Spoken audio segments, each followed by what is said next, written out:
Pemirsa, Lembaga Perlindungan Saksi dan Korban atau LPSK resmi menghentikan perlindungan terhadap Richard Eliezer. Hal ini dilakukan tak lama setelah wawancara Eliezer dengan salah satu televisi swasta.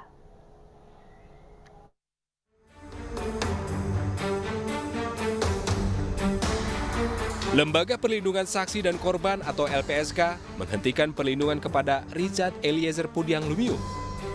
Penghentian perlindungan terhadap Eliezer ini lantaran Eliezer melakukan sesi wawancara dengan salah satu stasiun TV swasta tanpa persetujuan LPSK. LPSK merasa keberatan dengan sesi wawancara yang ditayangkan karena tidak ada pengajuan permohonan ke pihak LPSK. Sehingga LPSK mencabut perlindungan atas Eliezer dalam bentuk perlindungan fisik. Namun penghentian perlindungan LPSK tidak mengurangi hak narapidana Eliezer sebagai justice kolaborator. Sehubungan telah terjadinya komunikasi pihak lain dengan saudara RE untuk melakukan wawancara yang akan ditayangkan dalam program salah satu stasiun TV tanpa persetujuan LPSK, maka hal tersebut telah bertentangan dengan pasal 30 ayat 2 huruf C Undang-Undang Nomor 13 Tahun 2006 tentang perlindungan saksi dan korban, serta perjanjian perlindungan dan pernyataan kesediaan yang telah ditandatangani oleh saudara RE. Atas hal tersebut, LPSK telah menyampaikan surat keberatan kepada pimpinan media tersebut dan meminta agar wawancara tidak ditayangkan, karena terdapat konsekuensi tentunya terhadap perlindungan saudara RE.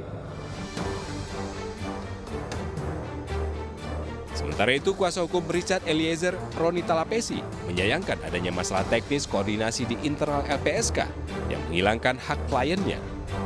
Ia berharap LPSK tetap menjamin hak-hak Eliezer sesuai dengan amanat undang-undang.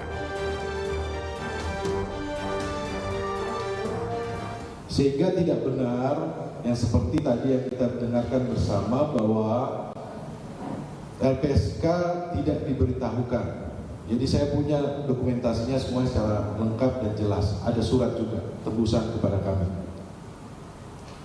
Dan poin ketiga yang tadi saya sampaikan bahwa semua prosedur sudah dijalankan oleh pihak media yang mewawancarai.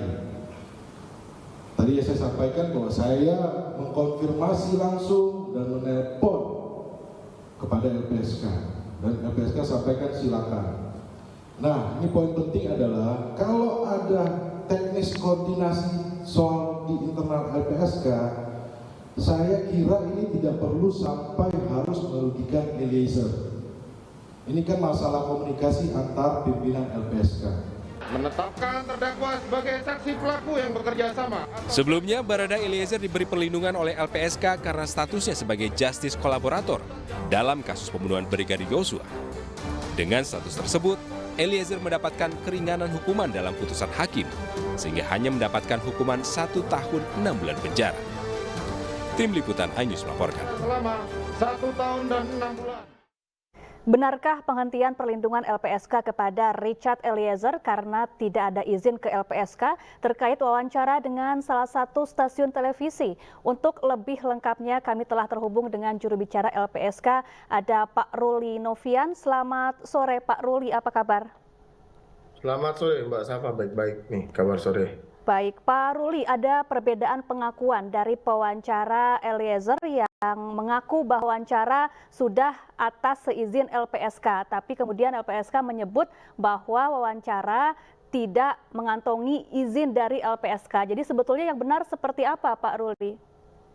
Iya, sebagaimana preskon kami di Jumat kemarin ya, bahwa sampai hari ini ya, sampai kami memutuskan, pimpinan LPSK memutuskan penghentian perlindungan, ya memang tidak ada persetujuan dan izin tertulis yang kami berikan kepada stasiun swasta maupun kepada kuasa hukum dari RE itu sendiri. Dan tentu atas tindakan itu sebelumnya kami sudah memberikan surat yang dapat dimaknai sebagai permintaan untuk tidak menayangkan kepada stasiun TV tersebut, namun tidak ditanggapi, begitu. Baik, apakah pada saat proses pengambilan gambar maupun wawancara LPSK juga hadir? Ya tentu LPSK itu kan selama ini memberikan perlindungan kepada yang bersangkutan itu 24 jam. Meskipun tepatnya di Rutan Bareskrim, itu kan kerjasama antara LPSK dan Bareskrim, Rutan Bareskrim.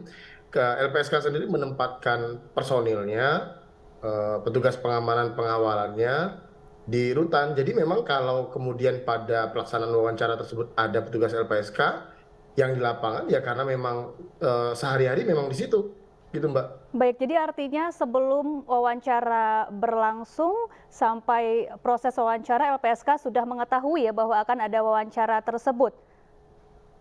Lalu Ya, mengapa makanya kemudian tidak izin kami kemudian kan diberikan sebelum wawancara? Kami mendapatkan tembusan dari pelaksanaan wawancara tersebut, namun memang tidak menerima surat yang meminta izin dan persetujuan kepada LPSK. Tembusan kan tidak dimaknai sebagai izin dari LPSK, begitu Mbak. Baik. Pak Ruli, ini kemudian Ditjenpas Kemenkumham menyebut bahwa pihaknya memberikan izin untuk Eliezer diwawancarai oleh salah satu media televisi karena Eliezer memang bersedia untuk diwawancara. Apakah jika memang Eliezer bersedia untuk diwawancarai, ini sah-sah saja atau melanggar peraturan perlindungan saksi dan korban? Iya, ada gini. Jadi LPSK dalam melaksanakan pelindungan tidak hanya terhadap Eliezer itu selalu mengacu kepada Undang-Undang Perlindungan Saksi dan Korban. Pada Undang-Undang Perlindungan Saksi dan Korban dijelaskan, tertulis ya pasal 30 itu bahwa orang yang mendapatkan perlindungan itu harus bersedia untuk tidak berhubungan dengan cara apapun dengan orang lain selain atas persetujuan LPSK. Kemudian pasal 30 itu diturunkan dalam bentuk perjanjian perlindungan dan kesediaan dan pernyataan kesediaan. Dalam perjanjian perlindungan secara tegas dan jelas kami sampaikan bahwa disepakati terlebih dahulu antara LPSK dan Richard dalam hal ini untuk mengikuti tata cara perlindungan dan tidak melakukan hal-hal yang dapat menimbulkan resiko, bahaya terhadap dirinya, tidak berhubungan dan memberikan komentar apapun secara langsung dan terbuka kepada pihak manapun tanpa sepengetahuan dan persetujuan LPSK. Dan tidak terpancing pada isu-isu yang berkembang menyangkut pemberitaan atas dirinya. Itu bunyi perlindungan yang jelas dan tentu kuasa hukum dan Richard sendiri itu memahami atau mengetahui isi dari perjanjian itu. Nah, karena adanya pertentangan antara pelaksanaan wawancara dan juga tayangan kemudian pada hari Kamis itu, maka LPSK mengambil sikap untuk memutuskan menghentikan perlindungan terhadap yang bersangkutan. Baik, terima kasih Pak Ruli Novian, juru bicara LPSK telah bergabung bersama kami di Ainya Sore. Pemirsa, kita ke informasi selanjutnya, sambut gelaran Piala Dunia U20. Pemprov Sumatera Selatan terus berbenah. Sebagai tuan rumah, Pemprov Sumatera Selatan optimis infrastruktur di Stadion Jakabaring Palembang selesai tepat waktu.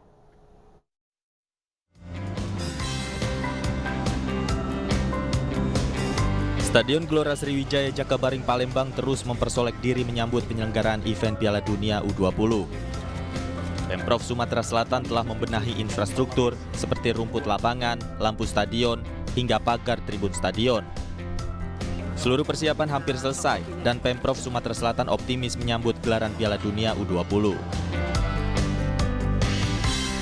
Yang paling penting adalah bagi saya untuk menyampaikan seluruh masyarakat Sumatera Selatan, mari kita sambut ini dengan sukaria, tapi tentu tetap menjaga antusiasme ini dengan pagar-pagar moral yang benar, sehingga FIFA juga menilai mereka akan nyaman klub-klub sepak bola yang datang ke sini.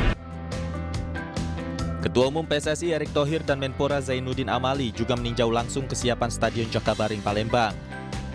Hasilnya, Erick Thohir dan Zainuddin Amali optimis Pemprov Sumatera Selatan lolos dari audit FIFA yang akan meninjau Stadion Jakabaring pada tanggal 21 Maret mendatang. Ingin memastikan sebelum kunjungan FIFA tanggal 21-27 ya, kita ingin mengecek ulang. Jangan sampai nanti ada kekurangan-kekurangan yang ternyata mengakibatkan pengurangan jumlah stadion yang diharapkan. Dan alhamdulillah Pak Gubernur turun tangan langsung tadi. Kita bisa lihat lapangan latihan, ya, PUPR sangat mendukung maksimal. Ada 3 lapangan latihan di sini, semuanya dalam kondisi yang baik. Stadion Jakabaring memiliki 4 lapangan latihan bertaraf internasional yang nantinya digunakan untuk mendukung event Piala Dunia U20. Dari Palembang, Sumatera Selatan, Bambang Irawan, iNews melaporkan. Penggemar girl band asal Korea Selatan Blackpink padati Stadion Gelora Bung Karno di hari kedua konser. Selengkapnya sesaat lagi, tetaplah bersama kami.